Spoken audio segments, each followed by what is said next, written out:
तीसरा अध्याय भक्ति के कष्ट की निवृत्ति। नारद जी कहते हैं, अब मैं भक्ति, ज्ञान और वैराग्य को स्थापित करने के लिए प्रयत्नपूर्वक श्री सुखदेव जी के कहे हुए भागवत शास्त्र की कथा द्वारा उज्ज्वल ज्ञान यज्ञ करूँगा। यह यज्ञ मुझे कहाँ करना चाहिए? आप इसके लिए कोई स्थान बता दीजिए। आप लोग वेद के पारगामी हैं, इसलिए मुझे इस सुख शास्त्र की महिमा सुनाइए। यह भी बताइए कि श्रीमद्भागवत की कथा कितने दिनों में सुनानी चाहिए और उसके सुनने की विधि क्या है। सनकादि बोले, नारद जी आप बड़े विनीत और विवेकी हैं, सुनिए हम आपको ये सब बातें बताते हैं। हरिद्वार के पास आनंद नाम का एक घाट है, वहाँ अनेकों ऋषि रहते हैं तथा देवता और सिद्ध लोग भी उसका सेवन करते रहते हैं। भांति भांति के वृक्ष और लताओं के कारण वह बड़ा सघन है और वहाँ बड़ी कोमल नवीन बालू बिछी हुई है। वह घाट बड़ा ही सुरम्य और एकांत प्रदेश में है। वहाँ हर समय सुनहले कमलों की सुगंध आया करती है। उसके आसपास रहने वाले सिंह, हाथी आदि परस्पर विरोधी जीवों के चित्तों में भी वैर भाव नहीं है। वहाँ आप बिना किसी विशेष प्रयत्न के ही ज्ञान यज्ञ आरंभ कर दीजिए। उस स्थान पर कथा में अपूर्व रस का उदय होगा। भक्ति भी अपनी आँखों के ही सामने निर्बल और जराजीर्ण अवस्था में पड़े हुए ज्ञान और वैराग्य को साथ लेकर वहाँ आ जाएगी, क्योंकि जहाँ भी श्रीमद्भागवत की कथा होती है वहाँ ये भक्ति आदि अपने आप पहुँच जाते हैं। वहाँ कानों में कथा के शब्द पढ़ने से ये तीनों तरुण हो जाएंगे। सूत जी कहते हैं, इस प्रकार कहकर नारद जी के साथ सनकादि भी श्रीमद्भागवत कथामृत का पान करने के लिए वहाँ से तुरंत गंगा तट पर चले आए। जिस समय वे तट पर पहुँचे, भूलोक, देवलोक और ब्रह्मलोक सभी जगह इस कथा का हल्ला हो गया। जो जो भगवत कथा के रसिक विष्णु भक्त थे, वे सभी श्रीमद्भागवत अमृत का पान करने के लिए सबसे आगे दौड़ दौड़ कर आने लगे। भृगु, वशिष्ठ, चैवयन, गौतम, मेधातिथि, देवल, देवरात, परशुराम, विश्वामित्र, साकल, मार्कंडेय, दत्तात्रेय, पिप्पलाद, योगेश्वर, व्यास और पराशर, छायासुख, जांजलि और जहनु आदि सभी प्रधान मुनिगण अपने अपने पुत्र, शिष्य और स्त्रियों समेत बड़े प्रेम से वहाँ आए। इनके सिवा वेद, वेदांत, उपनिषद, मंत्र, तंत्र, 17 पुराण और 6 शास्त्र भी मूर्तिमान होकर वहाँ उपस्थित हुए। गंगा आदि नदियाँ, पुष्कर आदि सरोवर, कुरुक्षेत्र आदि समस्त क्षेत्र, सारी दिशाएं, दंडक आदि वन, हिमालय आदि पर्वत और देव, गंधर्व और दानव आदि सभी कथा सुनने चले आए। जो लोग अपने गौरव के कारण नहीं आए, महर्षि भृगु उन्हें समझा बुझाकर ले आए। तब कथा सुनाने के लिए दीक्षित होकर श्री कृष्ण प्रायण सनकादि नारद जी के दिए हुए श्रेष्ठ आसन पर विराजमान हुए। उस समय सभी श्रोताओं ने उनकी वंदना की। श्रोताओं में वैष्णव, विरक्त, सन्यासी और ब्रह्मचारी लोग आगे बैठे और उन सब के आगे नारद जी विराजमान हुए। एक और ऋषिगण, एक और देवता, एक और वेद और उपनिषद आदि तथा एक और तीर्थ बैठे और दूसरी ओर स्त्रियां बैठी। उस समय सब और जय जयकार, नमस्कार और शंखों का शब्द होने लगा और अबीर, गुलाल, खील एवं फूलों की खूब वर्षा होने लगी। कोई देवश्रेष्ठ तो विमानों पर चढ़कर वहाँ बैठे हुए सब लोगों पर कल्पवृक्ष के समान पुष्पों की वर्षा करने लगे। सूत जी कहते हैं, इस प्रकार पूजा समाप्त होने पर जब सब लोग एकाग्रचित हो गए, तब सनकादि ऋषि महात्मा नारद को श्रीमद्भागवत का महात्म्य स्पष्ट करके सुनाने लगे। सनकादि ने कहा, अब हम आपको इस भागवत शास्त्र की महिमा सुनाते हैं। इसके श्रवण मात्र से मुक्ति हाथ लग जाती है। श्रीमद्भागवत की कथा का सदा सर्वदा सेवन आस्वादन करना चाहिए। इसके श्रवण मात्र से श्री हरि हृदय में आ विराजते हैं। इस ग्रंथ में 18,000 श्लोक और 12 स्कंद हैं तथा श्री सुखदेव और राजा परीक्षित का संवाद है। आप यह भागवत शास्त्र ध्यान देकर सुनिए।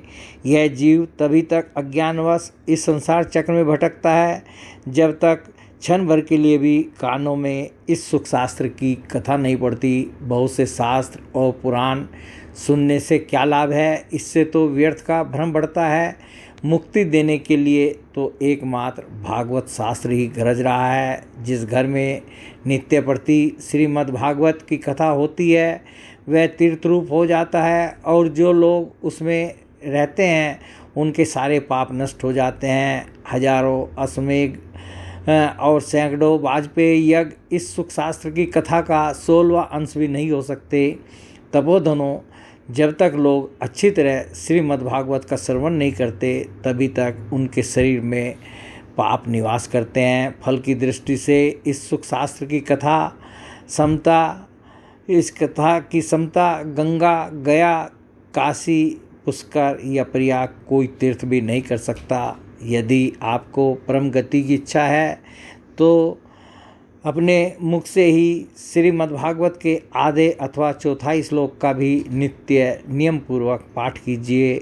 ओमकार, गायत्री, पुरुषोक्त, तीनों वेद, श्रीमद् भागवत, ओम नमो भगवते वासुदेवाय, यह द्वादशाक्षर मंत्र 12 मूर्तियों वाले सूर्य भगवान, प्रयाग, संवत्सर रूप काल, ब्राह्मण, अग्निहोत्र, गौ, द्वादशी तिथि, तुलसी, वसंत ऋतु और भगवान पुरुषोत्तम, इन सब में बुद्धिमान लोग वस्तुतः कोई अंतर नहीं मानते।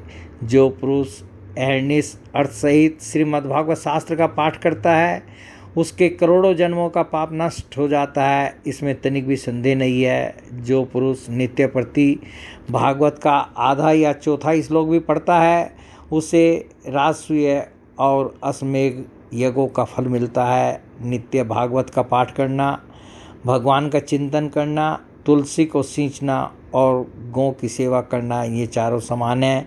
जो पुरुष अंत समय में श्रीमद् भागवत का वाक्य सुन लेता है उस पर प्रसन्न होकर भगवान उसे वैकुंठ धाम देते हैं। जो पुरुष इसे सोने के सिंहासन पर रखकर विष्णु भक्त को दान करता है वह अवश्य ही भगवान का सायुज्य प्राप्त करता है। जिस दुष्ट ने अपनी सारी आयु में चित्त को एकाग्र करके श्रीमद् भागवत अमृत का थोड़ा सा भी रसास्वादन नहीं किया उसने तो अपना सारा जन्म चांडाल और गधे के समान व्यर्थ ही गंवा दिया। वह तो अपनी माता को प्रसव पीड़ा पहुंचाने के लिए ही उत्पन्न हुआ। जिसने इस सुख शास्त्र के थोड़े से भी वचन नहीं सुने वह पापात्मा तो जीता हुआ ही मुर्दे के समान है। पृथ्वी के भार स्वरूप उस पशु तुल्य मनुष्य को धिक्कार है। यूँ स्वर्गलोक में देवताओं में प्रधान इंद्रादि कहा करते हैं। संसार में श्रीमद् भागवत की कथा का मिलना अवश्य ही कठिन है। जब करोड़ों जन्मों का पुण्य होता है तभी इसकी प्राप्ति होती है। नारद जी, आप बड़े ही बुद्धिमान और योग निधि हैं। आप प्रयत्नपूर्वक कथा का श्रवण कीजिए। इसे सुनने के लिए दिनों का कोई नियम नहीं है, इसे तो सर्वदा ही सुनना अच्छा है। इसे सत्य भाषण और ब्रह्मचर्य पालन पूर्वक सर्वदा ही सुनना श्रेष्ठ माना गया है।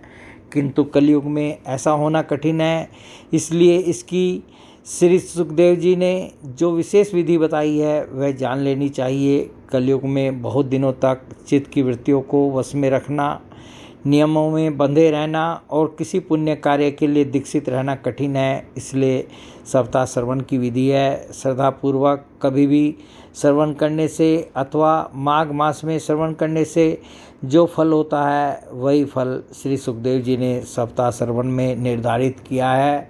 मन के असंयम, रोगों की बहुलता और आयु की अल्पता के कारण तथा कलयुग में अनेकों दोषों की संभावना से ही सप्ताह श्रवण का विधान किया गया है। जो फल तप, योग और समाधि से भी प्राप्त नहीं हो सकता वह सर्वांग रूप में सप्ताह श्रवण से सहज में ही मिल जाता है। सप्ताह श्रवण यज्ञ से बढ़कर है, वृक्ष से बढ़कर है, तप से कहीं बढ़कर है, तीर्थ सेवन से तो सदा ही बड़ा है, योग से बढ़कर है, यहाँ तक कि ध्यान और ज्ञान से भी बढ़कर है। अजी इसकी विशेषता का कहाँ तक वर्णन करें, यह तो सभी से बढ़ चढ़कर है। सोनक जी ने पूछा, सुत जी यह तो आपने बड़े आश्चर्य की बात कही।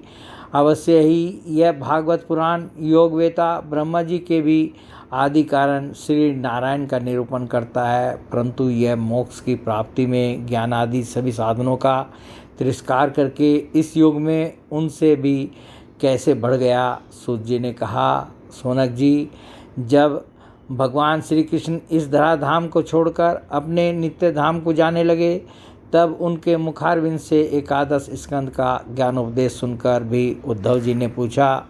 उद्धव जी बोले, गोविंद, अब आप तो अपने भक्तों का कार्य करके परम धाम को पधारना चाहते हैं, किंतु मेरे मन में एक बड़ी चिंता है, उसे सुनकर आप मुझे शांत कीजिए। अब घोर कलयुग आया ही समझिए, इसलिए संसार में फिर अनेकों दुष्ट प्रकट हो जाएंगे। उनके संसर्ग से जब अनेकों सत्पुरुष भी उग्र प्रकृति के हो जाएंगे, तब उनके भार से दबकर यह गो रूपिणी पृथ्वी किसकी शरण में जाएगी। कमल नयन, मुझे तो आपको छोड़कर इसकी रक्षा करने वाला कोई दूसरा नहीं दिखाई देता, इसलिए भक्तवत्सल आप साधुओं पर कृपा करके यहाँ से मत जाइए। भगवान, आपने निराकार और चिन्मात्र होकर भी भक्तों के लिए ही तो यह सगुण रूप धारण किया है, फिर भला आपका वियोग होने से पर वे भक्तजन पृथ्वी पर कैसे रह सकेंगे। निर्गुणोपासना में तो बड़ा कष्ट है, इसलिए कुछ और विचार कीजिए। प्रभास क्षेत्र में उद्धव जी के वचन सुनकर भगवान सोचने लगे कि भक्तों के अवलंब के लिए मुझे क्या व्यवस्था करनी चाहिए। सोनक जी, तब भगवान ने अपनी सारी शक्ति भागवत में रख दी। वे अंतर्धान होकर इस भागवत समुद्र में प्रवेश कर गए, इसलिए यह भगवान की साक्षात शब्दमयी मूर्ति है। इसके सेवन, श्रवण, पाठ अथवा दर्शन से ही मनुष्य के सारे पाप नष्ट हो जाते हैं। इसी से इसका सप्ताह श्रवण सबसे बढ़कर माना गया है, और कलयुग में तो अन्य सब साधनों को छोड़कर यही प्रधान धर्म बताया गया है। कलिकाल में यही ऐसा धर्म है जो दुख, दरिद्रता, दुर्भाग्य और पापों की सफाई कर देता है तथा काम, क्रोध आदि शत्रुओं पर विजय दिलाता है। अन्यथा भगवान की इस माया से पीछा छुड़ाना देवताओं के लिए भी कठिन है, मनुष्य तो इसे छोड़ ही कैसे सकते हैं। अतः इससे छूटने के लिए भी सप्ताह श्रवण का विधान किया गया है। सूत जी कहते हैं, सोनक जी, जिस समय सनकादि मुनीश्वर इस प्रकार सप्ताह श्रवण की महिमा का बखान कर रहे थे, उस सभा में एक बड़ा आश्चर्य हुआ, उसे मैं तुम्हें बताता हूँ, सुनो। वहाँ तरुणावस्था को प्राप्त हुए अपने दोनों पुत्रों को साथ लिए विशुद्ध प्रेम रूपा भक्ति बार बार श्री कृष्ण गोविंद हरे मुरारे, हे नाथ नारायण वासुदेवाय आदि भगवान नामों का उच्चारण करती हुई अकस्मात प्रकट हो गई। सभी सदस्यों ने देखा कि परम सुंदरी भक्ति रानी भागवत के अर्थों का आभूषण पहने वहाँ पधारी। मुनियों की उस सभा में सभी यह तर्क वितर्क करने लगे कि ये कहाँ से आई, कैसे प्रविष्ट हुई। तब सनकादि ने कहा, ये भक्ति देवी अभी अभी कथा के अर्थ से निकली हैं। उनके ये वचन सुनकर भक्ति ने अपने पुत्रों समेत अत्यंत विनम्र होकर सनत कुमार जी से कहा। भक्ति बोली, मैं कलयुग में नष्ट प्राय हो गई थी, आपने कथामृत से सींचकर मुझे फिर पुष्ट कर दिया। अब आप यह बतलाइए कि मैं कहाँ रहूँ। यह सुनकर सनकादि ने उससे कहा, तुम भक्तों को भगवान का स्वरूप प्रदान करने वाली, अनन्य प्रेम का संपादन करने वाली और संसार रोग को निर्मूल करने वाली हो। अतः तुम धैर्य धारण करके नित्य निरंतर विष्णु भक्तों के हृदय में ही निवास करो। ये कलयुग के दोष भले ही सारे संसार पर अपना प्रभाव डालें, किंतु वहाँ तुम पर इनकी दृष्टि भी नहीं पड़ सकेगी। इस प्रकार उनकी आज्ञा पाते ही भक्ति तुरंत भगवत भक्तों के हृदयों में जा विराजी।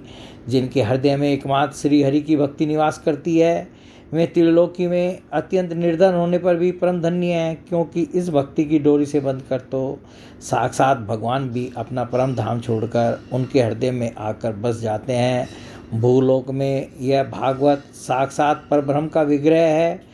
हम इसकी महिमा कहाँ तक वर्णन करें। इसका आश्रय लेकर इसे सुनाने से तो सुनने और सुनाने वाले दोनों को ही भगवान श्री कृष्ण की समता प्राप्त हो जाती है। अतः इसे छोड़कर अन्य धर्मों से क्या प्रयोजन है। बोले भगवान श्री कृष्ण की जय।